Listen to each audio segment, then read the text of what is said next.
when people go out of his house, try to have a nice day. Did you thought about this, that you were going to have a good game today? Yeah, is that a true question? Uh, I pray every morning.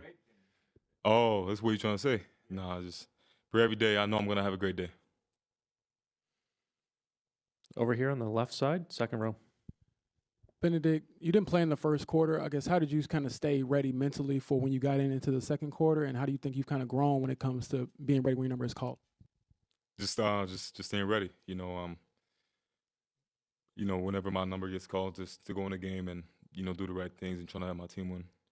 That's the whole mindset. Over on the right side, third row. Benedict, I feel like when the bench came in the second quarter, the energy in the whole building kind of shifted. Did you feel that? Did you feel like maybe there was a little extra juice after you guys went on a run in the second? For sure, I think having guys like TJ and Obi gets in the game and Shep, just playing hard. It's a group of guys who play extremely hard, and I think that's exactly what we needed. Just to get the fans back on their feet and everybody was cheering. So, Scott on the right. Ben, that's something as a collective, as a bench, you guys talked about, obviously knowing you needed to contribute more. Is that something as a group you talked about, or just knew you took it upon yourself whenever your moment came? I mean, I think that's our job. Like I said, just get in the game and have that mindset. I think that once we get in the game, I told the guys yesterday that we don't have as many chances of the one who start the game. Obviously, we have less minutes, but I think you just have to get in the game with the right mindset, and you just got to give it all you got, win the game. Dustin here on the left.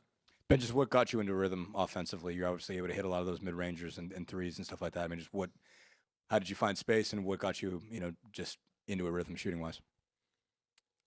Pretty much just shooting shots I like. Was able to get in the gym a lot. I'm saying this weekend, just prepare for this game. Jamal up front. I know you've talked about it in the past before, but last year, going through the experience of not being able to play in the run, how much did you think that helped prepare you for being able to contribute in this run? I think as much as I was out last year, not being able to play, I learned a lot. Just being on the bench, being next to the coaches who were able to run me through the game and stuff like that. So, I was able to. It was an unfortunate situation, but I was fortunate enough to learn a lot and be ready for this year. Front right. Hey, Ben, up here. It seemed like in game two, at certain points, the offense went stagnant and you guys weren't able to move the ball as much. And tonight, there was a lot of off-ball movement, guys cutting towards the rim. What did you see differently tonight that allowed you guys to find so much success in that area? I think our aggressiveness. I think the way we started the game, wasn't the best, but we were able to call a timeout and pretty much execute what we usually do. And I think when we play Pacers basketball, that's the best thing that we're gonna get and the fans are gonna get. Second row here on the left. Benedict, Rick Carlisle told us a story about how you were basically counting down the days till you could return from the labor injury, and you were like coming in every day, taking the sticky note off of the calendar. Can you describe what that was like for you? And then secondly, what does Obi Toppin mean to this team from an energy standpoint? I mean, it was crazy. It was crazy. I think that I don't want to say that way. A lot of people enjoy playing basketball, but I really love playing basketball. I think it's family and basketball for me. So, me not being able to play. I wish I could do anything to be on the court, but I couldn't. So, like I said, trying to put myself in positions where I could learn about the game and just improve as much as I can. And Obi has been great, man. He's been the player that I wouldn't expect less of him, because he's a source of energy and he's always smiling. He has a contagious energy. So just him coming to the game and bringing whatever it is, defense or offense, it's always great to have. Last question here on the left side, standing. Yeah, you got 27 points, outscore OKC bench by yourself. How important for the energy from the crowd for you tonight? You said how was the? How was important of the crowd in the fan energy? Yeah. They were very, very important. I think that the state of Indiana is about basketball. And that's the first time that I really felt it. And as much as this is a dream right now, I'm not trying to live in my dream. I'm trying to live in the present and make sure the dream ends well, which means winning next game and winning a championship. So if the fans can help me, that's the best I can get. Thank you. Congratulations on 27 points. Say it again. Congratulations. Oh, appreciate you, my 27. bro. Appreciate you.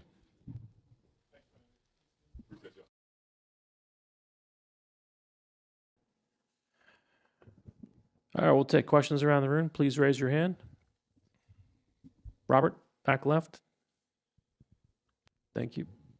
Hey, Pascal. The first thing that Rick said was, that's who we are, that's who we got to be. And I'm curious, you haven't been here that long, but when did you feel like this team really started to buy into the identity that you guys have become, where you just run it up and down the floor, and kind of what we saw most of the night tonight? I mean, I think since I've been here, I think it's been what we've been doing, and that's one of the things that attracted me to be here. Just the style of play, fast pace. That's just who I always been. So it was a good matchup, and I mean a good pair, and I feel like we've been like since I've been here. That's who we've been. One up front. Vince, we got a mic coming up the side.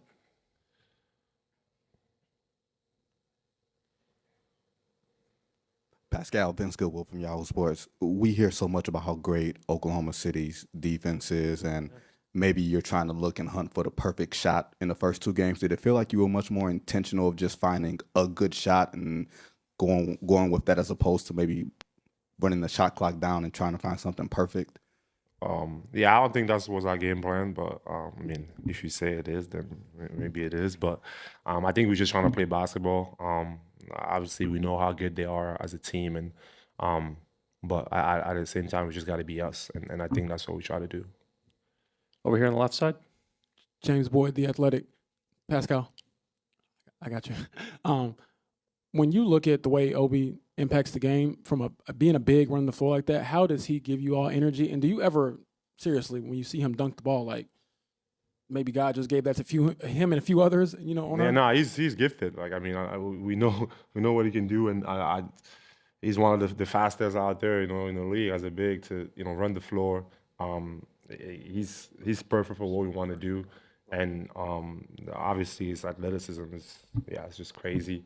But yeah, I just love when he's aggressive, playing defense, running, and again using his athleticism to just get in the paint, rebounds, anything that he can do out there, as a big that can move. And so he's been great for us, and he the whole bench, not just Obi, like the whole bench tonight was really great, and they affected the game, and they played with so much energy. TJ, Bennedict, Thomas, even for a couple of minutes, like Ben Shep.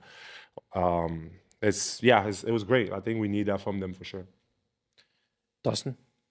Pascal, obviously you, I think, got the first 3 buckets of this game, and just how important was it for you to get started and established early, and what do you feel like you guys did better collectively at getting the ball in the paint and being able to kind of clear out space for you guys to operate? No, it was just more aggressive, playing fast, moving the ball, and just attacking. Just simple as that. Tony? Pascal, the night Bennedict Matherin just had, you talk with him often, have a good relationship with him. What did you see from him mentally that allowed him to approach the game maybe a little different and have the night that he did?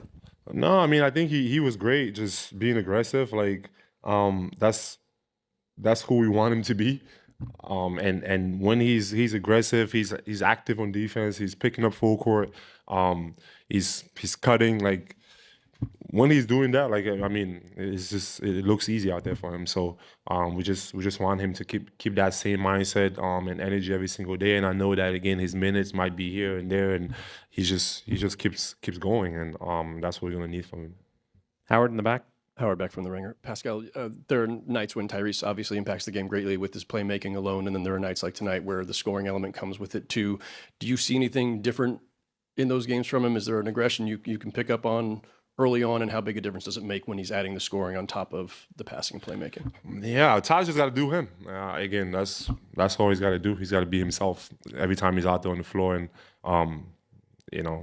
he can impact the game in so many ways. So I'm really not worried about his scoring. Like, I just know that he's gonna make the right play. But when he's intentional about doing that every single play, like I would know something good is gonna happen. So as long as he keeps doing that, we're gonna be all right. Scott on the right. Scott Agnes, Fieldhouse Files. this series you guys have had to overcome these double-digit deficits, and while you're good at it, how much different is the late game scenarios when it's even or you guys have the lead? What does that enable you guys to do late and then have success? No, we want to continue to just play our game, and obviously, I mean, I think in any game when you're down 20, like it's just hard. So we got to continue to just play to our strengths and fight to the end, and whether we up or down, like our level of intensity got to be the same. But obviously, it helps that you're not having to have comebacks and things like that. So just continue to fight through everything, adversity. Like they got, when they get hot, we just got to keep playing, and hopefully it's a close game and we can win at the end, which is good. Last two on the second row and on the right. Hey, Pascal. Obviously, towards the end of the game, stepping out on Shea, almost getting screened off, stepping out. See you, man. Yeah, likewise. I know, Man. yeah, I yeah. came all the way just From to see how you Toronto? played. Yes. Yeah, damn. Yeah, it's been a while. Anyway, great stop on Shea, and then you beat him down the floor. Obviously, your work ethic is well renowned. How much of in the finals that opportunity to just like push a little harder, like get that stop, but also beat him down the floor? How much does that impact what you guys are doing? Yeah, I mean, I think that's who we are. It's all effort. We have guys that's just gonna continue to fight, and the days where we do that, like we put ourselves in a good position every single night we do that. So for me personally, like that's why I'm here. Like I want to just continue to breathe spirit to this team, and I think somebody asked me a question the other day about like, oh, it's like nobody scored 20 points yet against, like it's like that's not like what we focused on. That's what I'm focused on. Like I want to continue to do everything that I can for my team to win, and if that means like guarding, running fast, trying to get a rebound there, diving on the floor, like whatever the case might be, like that's all I'm gonna do, and I think that's what makes us special. Like we have guys that's willing to do that every single night. Last question, Dan, on your right. Dan Devine, Yahoo Sports. I want to ask you about one of those guys, TJ McConnell, 5 steals tonight. I think 3 of them were off of inbounds leading directly to baskets. Yeah. What does he bring when he checks in the game? What does that kind of boost give you guys? Yeah, I mean, I think that's when TJ is playing with that type of energy. Like, I mean, obviously the crowd loves him, so it's great for us because every time he does something good, like they go crazy. And he's just so dynamic in terms of just like running the floor for us, like getting us in position, and then when he add those steals and just bringing the crowd into the game the way he does, like he was special tonight. And it wasn't about scoring, like it was just about his energy and the things that he did, like just getting steals, getting us in position, like finding people in cutting situations. So yeah, shout out TJ for sure. Thank you, Pascal. This is it for tonight in here. Just